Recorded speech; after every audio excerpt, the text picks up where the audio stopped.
Bonsoir. Au sommaire de ce journal, la CENI fait le point sur la distribution des cartes d'électeurs. C'était ce matin à la 19e session du comité de suivi. 73,50%, c'est le chiffre avancé sur le plan national. Et puis des travaux d'envergure sont lancés pour casser le col du mont Wonkou sur la nationale Kélimélé-Gawal. Des travaux devraient minimiser les cas d'accidents récurrents à ce niveau. Enfin, comme prévu, l'artiste international malien Sidiki Diabaté s'est produit dimanche dernier au stade préfectoral Ahmed Ben Bella de Macenta, un concert géant très apprécié par les jeunes de cette localité située à près de 700 km. Bonsoir à tous, très ravi de vous retrouver au compte de cette grande édition. À Addis Abeba, plus qu'un jour maintenant avant l'ouverture du 30e sommet de l'Union africaine, le président Alpha Condé va passer la main à son homologue rwandais Paul Kagame. Et pour 2018, l'organisation panafricaine se fixe de nouvelles orientations, mais très concrètement, de quoi est-il question? Écoutons plutôt Aboubakar Kamara, l'un de nos envoyés spéciaux en Éthiopie. Ici à Addis Abeba, les ministres des Affaires étrangères viennent de terminer leur conseil exécutif. Beaucoup de décisions ont été prises, parmi lesquelles l'élection au niveau du Conseil économique et social. Mais beaucoup d'autres décisions ont été transmises sur la table des chefs d'État qui vont se réunir ici dans 2 jours. Il s'agit notamment de l'attribution du centre de développement minier à un pays. La Guinée et la Zambie sont encore en tiraillement. Il y a aussi la question de l'ouverture du ciel africain, tout comme aussi la question cruciale de la lutte contre la corruption, une question d'ailleurs qui a intéressé Mohamed Lamine Solano. C'est officiel, l'Union africaine lance une guerre contre la corruption en Afrique. Le continent perd chaque année des milliards de dollars à cause de ce phénomène. Selon des experts, la corruption coûte chaque année près de 50 milliards de dollars aux pays africains, une tache noire dans la réputation africaine qui freine le développement et favorise l'instabilité sociale et politique. À Addis Abeba, l'année 2018 est appelée à être celle du combat contre la corruption. Toute l'Afrique doit engager pour lutter contre la corruption, pour essayer de finir avec la corruption dans notre continent, qui n'est pas une bonne chose. Pour lutter contre le terrorisme, parce que c'est des maladies qui sont en train de nuire le développement du continent africain. La multiplication des instances, stratégies et conventions lancées par les pays de l'Union africaine peinent à freiner la pratique sur le continent. Le choix de ce thème confirme l'engagement de l'Union africaine à persévérer dans la lutte contre la corruption sur le continent. Pour les experts qui s'intéressent à la question, les enjeux pour le développement de l'Afrique sont importants. La corruption, c'est l'handicap de l'Afrique. L'argent qui est pris à la corruption, c'est l'argent qui n'est pas disponible pour le développement, qui n'est pas disponible pour l'éducation, qui n'est pas disponible pour les infrastructures. Il y a également un deuxième fait, c'est que la corruption permet la déstabilisation des États. Cette année, l'Union africaine s'engage à intensifier son combat contre la corruption à travers des mécanismes qu'elle a mis en place. La Fondation pour le renforcement des capacités en Afrique, une agence spécialisée de l'instance panafricaine, relève que la lutte efficace contre la corruption aiderait l'Afrique à se pencher sur l'investissement massif et la valorisation des ressources humaines sur le continent.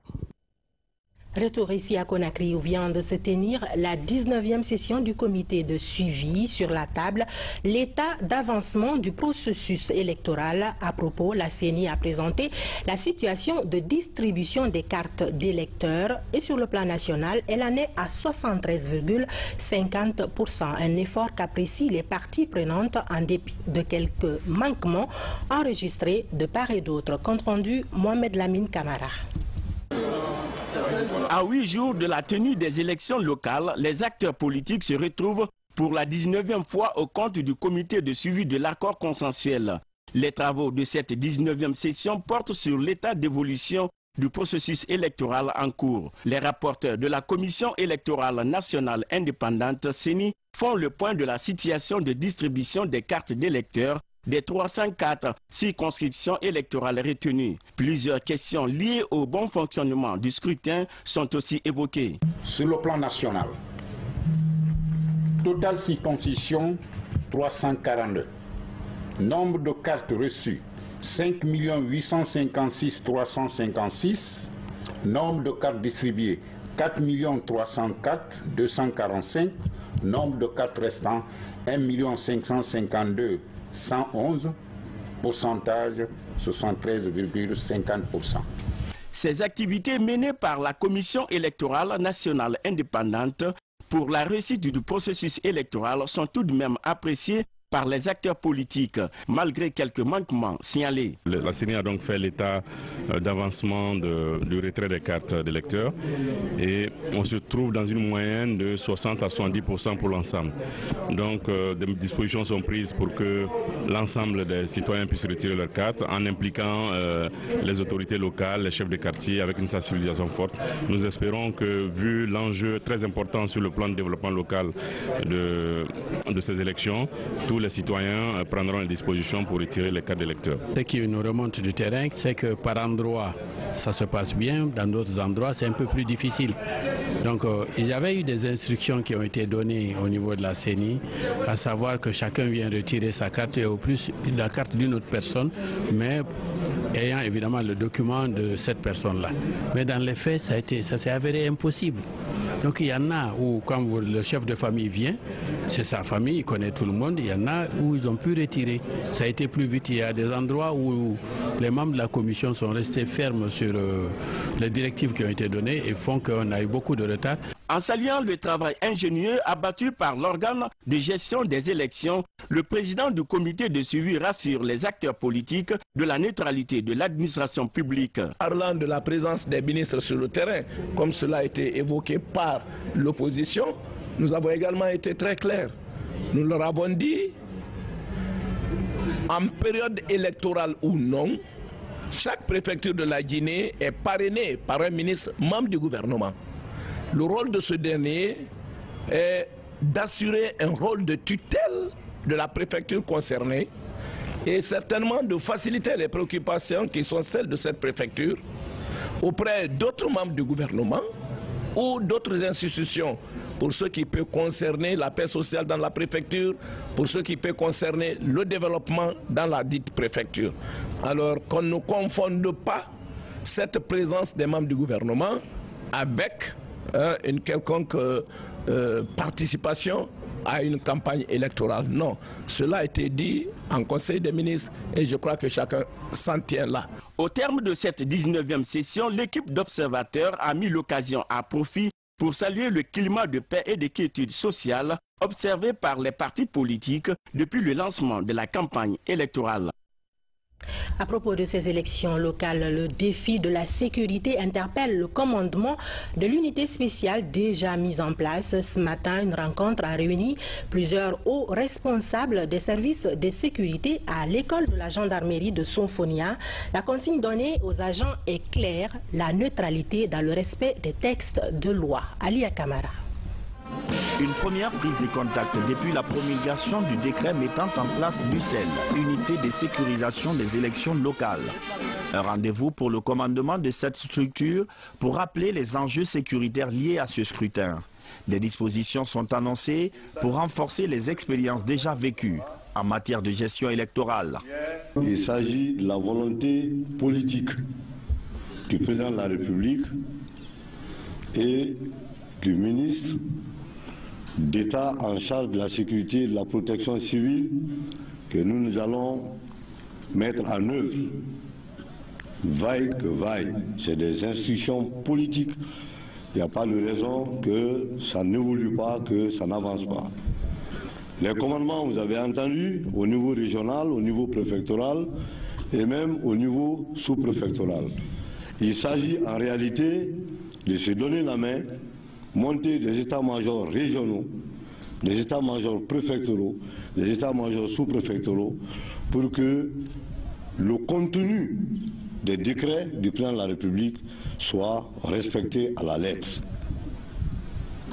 Il n'y a rien à négocier là-dedans, il n'y a rien à discuter là-dedans, c'est très clair.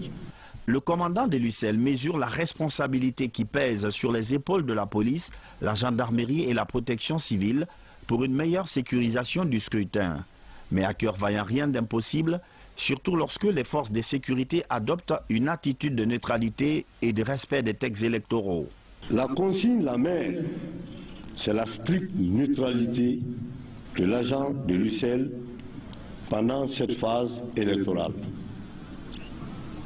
Vous savez très bien ce que veut dire neutralité.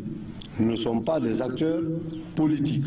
Nous sommes chargés, n'est-ce pas, de sécuriser le processus électoral.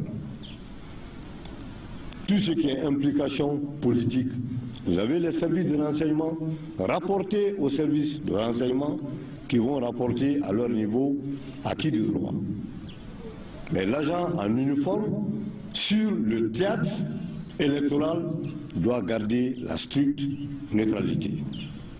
Dans sa communication, le commandant de l'UCEL demande aux agents qui seront déployés sur le terrain le jour du scrutin d'éviter toute forme de violence envers les citoyens.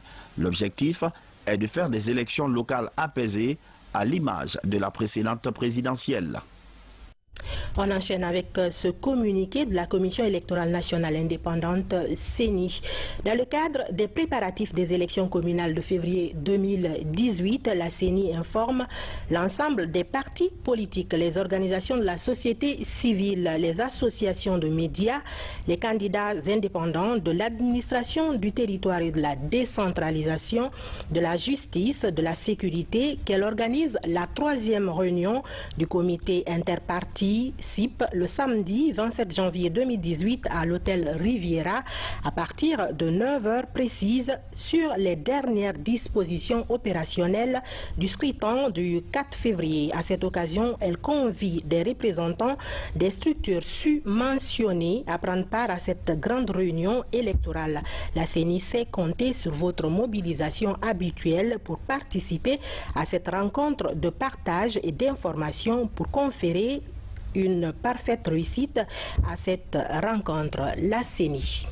L'actualité, c'est aussi cet échange depuis quelques jours entre population et dirigeants. La question du plan national de développement économique et social, mais aussi les acquis et projets de société du gouvernement sont entre autres sujets abordés par les émissaires du chef de l'État dans la Guinée profonde. Je vous propose de suivre les étapes de Forekaria, Labé et Dialakoro dans Mandiana, une compilation signée Falilou Diallo.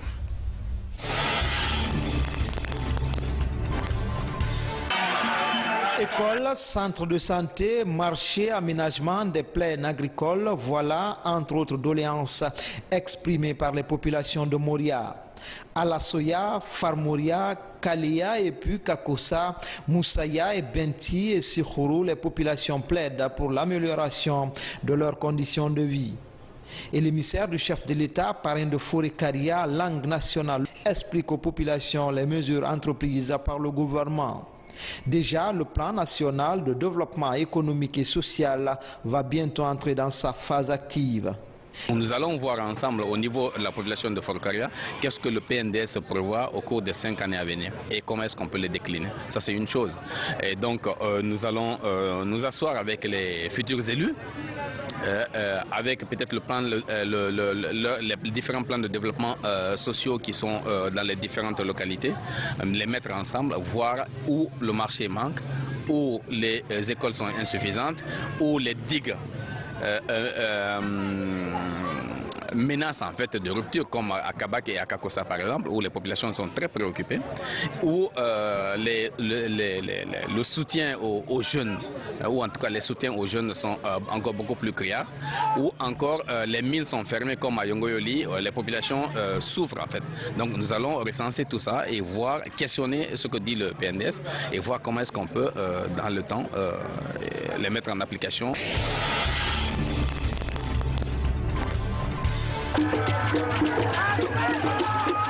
Très active dans la région, la ministre de l'Environnement poursuit sa tournée d'information et de sensibilisation dans les communes rurales de l'Abbé. Ce matin, Assiatou Baldé échange avec les populations de Dalin, Tunturu, Noussi et Kalan. Paix, unité, enjeu des élections locales, projet de développement sont les maîtres mots de la rencontre. Puis nous sommes à Daralabé, Afia et Garambé. Partout, la délégation a invité les populations à renforcer la cohésion sociale et la concorde. Nous avons vu une grande mobilisation composée de jeunes, de femmes, de sages, etc. Et les messages qui ont été livrés par la mission ont été, à mon avis, très écoutées et entendues. Depuis 2005, il n'y a pas eu d'élection communale et communautaire en Guinée. Donc il fallait expliquer aux populations exactement l'enjeu de ces élections. Et puis, évidemment, parler du travail que le gouvernement est en train de faire pour le pays. Parce que le gouvernement a un devoir de redevabilité envers les populations. Dialakoro, sous-préfecture de Mandiana, est aujourd'hui enclavé à cause du fleuve Niger qui le sépare du centre-ville. Ici, chaque jour, c'est un parcours de combattants pour les populations de cette localité. Pour aller à l'autre rive, ce sont des pirogues qui servent de moyen de transport. Dans cette sous-préfecture, la préoccupation majeure demeure la construction d'un pont reliant les deux rives. Un cri de cœur qui est pris en compte par Bantamasso. La délégation ministérielle promet de contribuer à une réalisation prochaine du pont à Dialakoro. Dialakoro, une sous-préfecture très peuplée, mais qui est totalement enclavée. Donc parmi les revendications des populations, ils ont demandé un pont surtout, parce que les deux bacs, il y a un bac qui ne fonctionne pas, le second il est manuel, et donc quand les femmes veulent accoucher, il faut traverser dans les pirogues pour aller à Sigiri ou à Mandiana. Donc nous avons entendu leurs cris et sans même hésiter, nous avons pris des engagements que nous transmettrons aux responsables du ministère des Travaux publics et s'il le faut même en Conseil des ministres. Et puis, Hadja Rabiatou Sera Diallo, la présidente du Conseil économique et social, sort d'un entretien avec des responsables d'une ONG locale. Les entretiens ont porté sur le 8e congrès des femmes tenu récemment en Guinée. Une visite de remerciement pour la cause féminine. Yaya Silla. La Fondation Solidarité Féminine est un groupe de femmes et de jeunes femmes guinéennes. Elle est membre de Africa Femmes Performantes. Elle rencontre la présidente du Conseil économique et social à nouveau pour exprimer sa satisfaction suite à la contribution de qualité de Hadja Rabiatou Sera Diallo dans le cadre de la tenue du 8e congrès international des femmes performantes d'Afrique en Guinée. Cet événement a été impulsé, initié par la Fondation Solidarité Féminine et la synergie d'action des femmes que nous avons mis en place pour l'occasion. À la veille des élections communautaires et communales que nous sommes actuellement, car nous sommes dans une campagne électorale, nous devons encore, nous les femmes, sensibiliser les hommes, les femmes, pour qu'il y ait les élections libres et apaisées. Hadja Rabiatou Sera Diallo, présidente du Conseil économique et social, fidèle à sa tradition, a réitéré sa disponibilité pour toutes les femmes de Guinée avant d'inviter ses consoeurs à œuvrer pour la paix pendant cette période électorale. Nous avons notre rôle à jouer.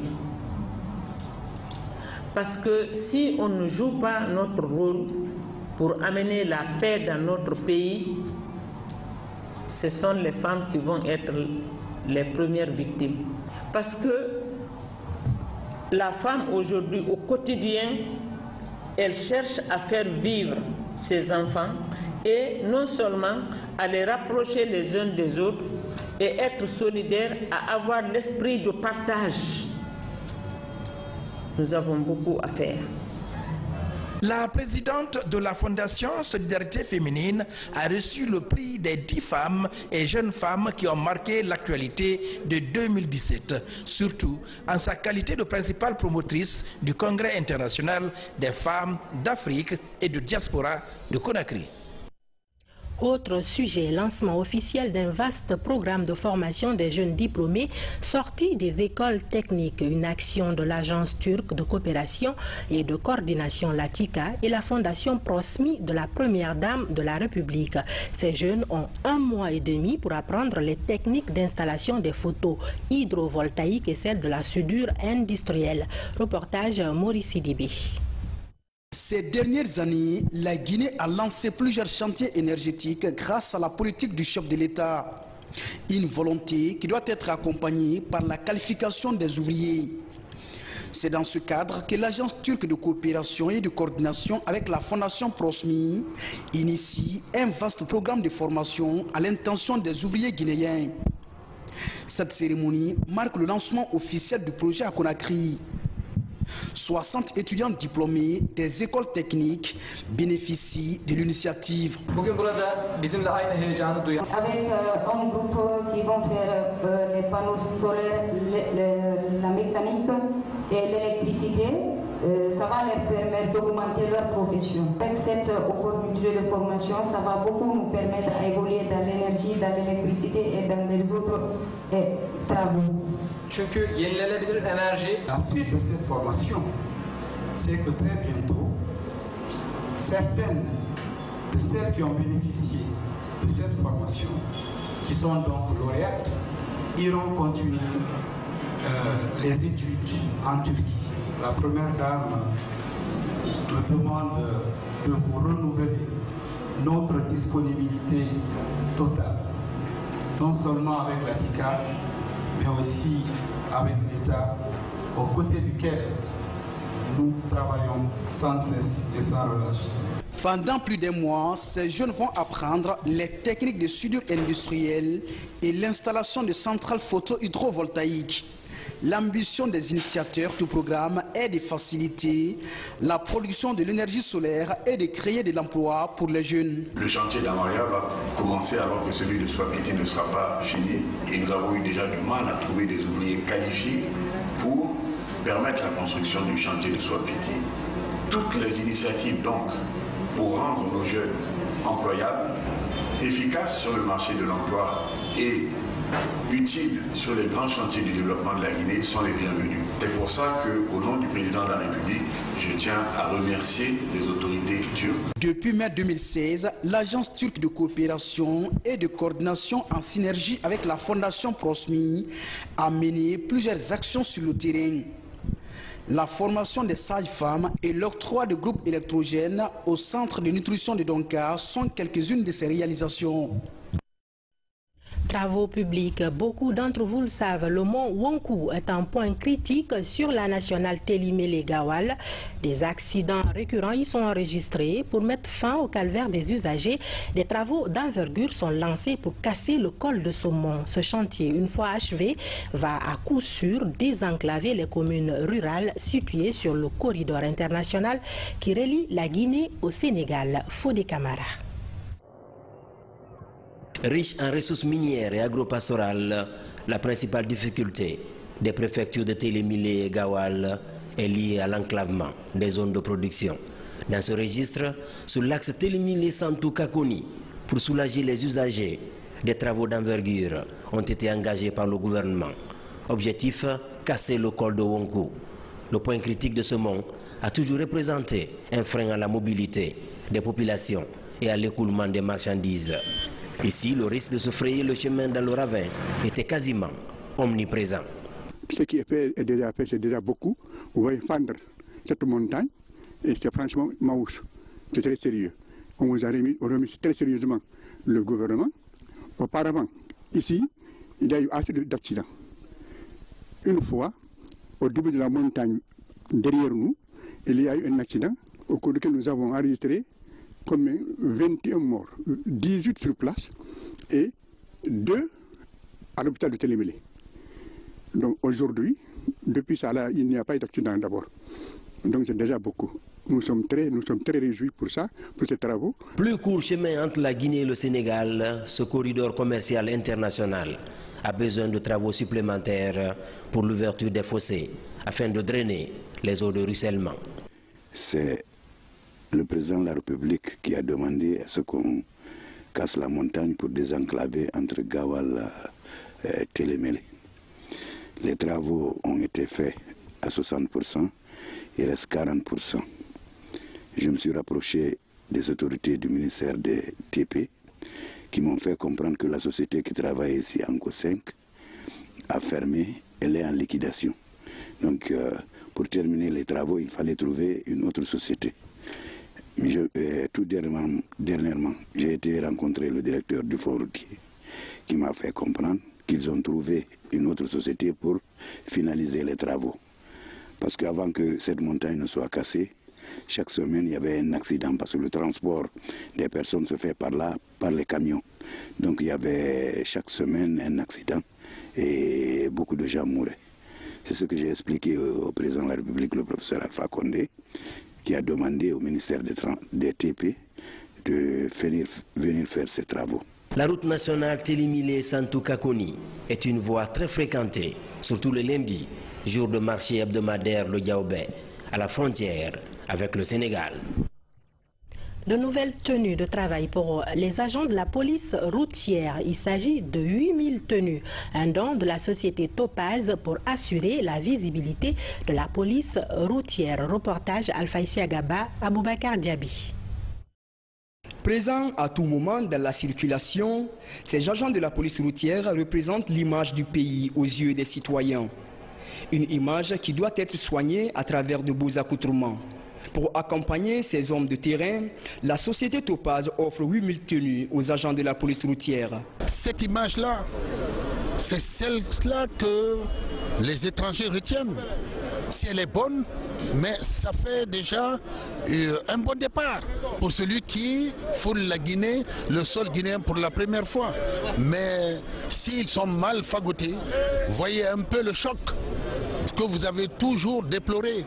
Aujourd'hui, vous les voyez bien habillés, n'est-ce pas, du pied à la tête, correctement tenus, et ça fait une bonne impression.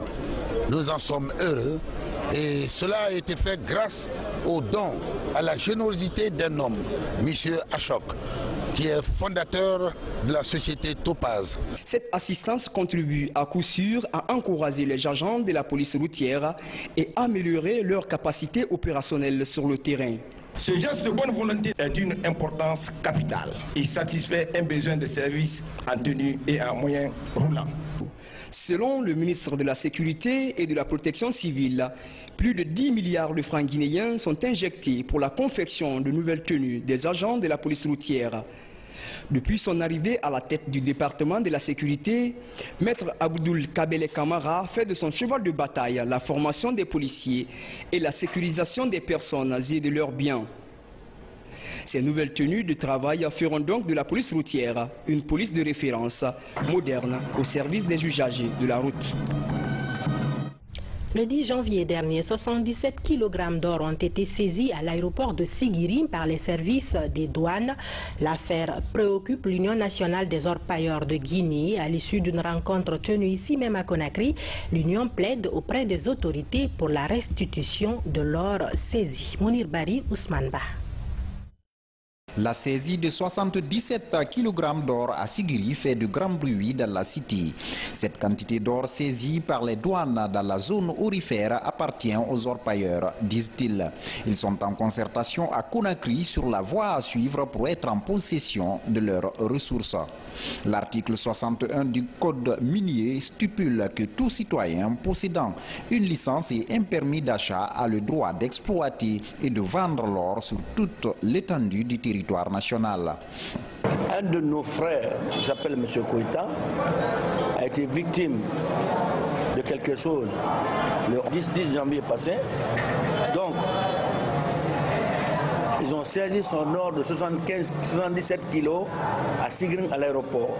Nous, on a des documents ici que l'État nous a donnés pour avoir un comptoir d'achat d'or en République de Guinée. Et on paye chaque année licence avec un permis d'achat. M. Koïta a tout ça à sa position. Pour assurer la sécurité des opérateurs économiques dans la zone urbaine de Sigiri, la corporation des orpailleurs sollicite l'aide et l'implication des autorités, notamment le ministère des Mines, le ministère de l'économie et des finances et les services des douanes. Déjà en 2014, plus de 5 kg d'or avaient été dérobés par des inconnus sur la nationale Mamou-Conakry. Tidjane Keita, vice-président des orpailleurs, est la principale victime. Si tu ne payes pas les taxes à l'État, tu ne peux pas avoir l'arrêté là. C'est après avoir payé les taxes à l'État, c'est 55 millions de francs guinéens tu verses à la Banque centrale. Après avoir versé ça à la Banque centrale, on te donne une licence qui s'appelle arrêté pour l'exploitation et achat d'or sur l'étendue du territoire national. En attendant l'implication des autorités compétentes, la corporation compte définir dans les jours qui suivent une nouvelle démarche. Surveillance épidémiologique. Les professionnels de la santé des régions de Mamou et de Farana se familiarisent avec un nouveau logiciel. Sa performance se situe au niveau de la collecte, du traitement et de l'analyse. Et sa maîtrise devrait permettre à ces professionnels de meilleurs résultats. Mamadou Patibali. En partenariat avec le ministère de la Santé et l'Agence nationale de sécurité sanitaire, RTI International initie les agents des districts sanitaires de Mamou et de Farana sur l'utilisation du DHIS2, un logiciel informatique de collecte de données, d'analyse et de prise de décision pour la surveillance épidémiologique et pour le système d'information sanitaire de routine. À la sortie de ces différentes formations, nous pensons que l'outil que nous avons mis à la disposition de l'ANSS va permettre aux différents acteurs de la surveillance épidémiologique de faire des analyses et des traitements de données de qualité, ce qui permettra de prévenir des maladies comme Ebola et tant d'autres. Nous sommes très satisfaits d'avoir bénéficié de la formation sur cet outil parce qu'il s'agit du DHIS2 qui est un outil qui permet de collecter les données, les analyser dans l'Internet. Quand on les collecte, on les met dans un serveur et à partir de ce serveur, les données peuvent être à la disposition de chaque cadre pour pouvoir analyser et prendre des décisions adéquates au bon moment. L'objectif recherché par l'Agence nationale de sécurité sanitaire est de mettre à la disposition de la Guinée un système d'alerte précoce qui facilite la mise en œuvre des activités de saisie, de traitement, d'analyse et de diffusion des données qui concourent à l'amélioration de la disponibilité et de la qualité des informations sanitaires à tous les niveaux de la pyramide. L'informatique du DHIS2 est qu'il vient à point nommé après une épidémie d'Ebola qui a ravagé ce que tout le monde connaît en Guinée et dans les pays voisins. La saisie de SAP module, analyse et interprétation des données, suivi des patients et la gestion des tableaux de bord ont été les principaux thèmes débattus au cours de la rencontre. Après Kankan, Farana et Mamou, les régions de Kindia, Zérékoré et la zone spéciale de Conakry bénéficieront également de cette formation. Je vous le disais dans les titres, l'artiste international malien Sidiki Diabaté était très attendu à Macenta, une ville située à plus de 700 km de Conakry. L'attente n'a pas été vaine. La star des jeunes a bel et bien répondu à l'invitation de l'ancien ministre Lunseni Camara qui a pour objectif de permettre aux jeunes de sa localité de découvrir eux aussi les grandes stars de ce monde. Moussa Komara a assisté au concert géant qu'il a livré au stade Ahmed Ben Bella de Macenta. Suivez son reportage.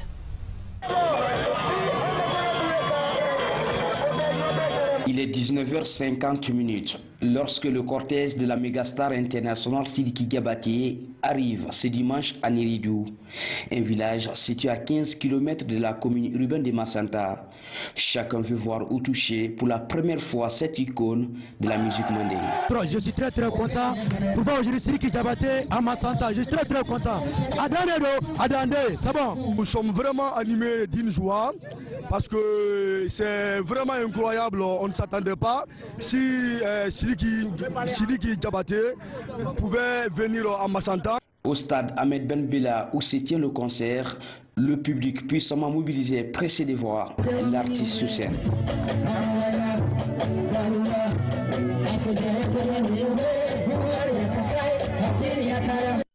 regret pour ces griots et légendes vivantes de la Koura d'être passés ici à Massanta. Pour lui, c'est la première fois qu'il livre un concert dans les municipalités sans violence. Massanta Kabela Djelinfo, et je salue tout le monde. Je suis vraiment fier d'être ici en tant que j'ai l'occasion de jouer sur les grandes scènes du monde entier.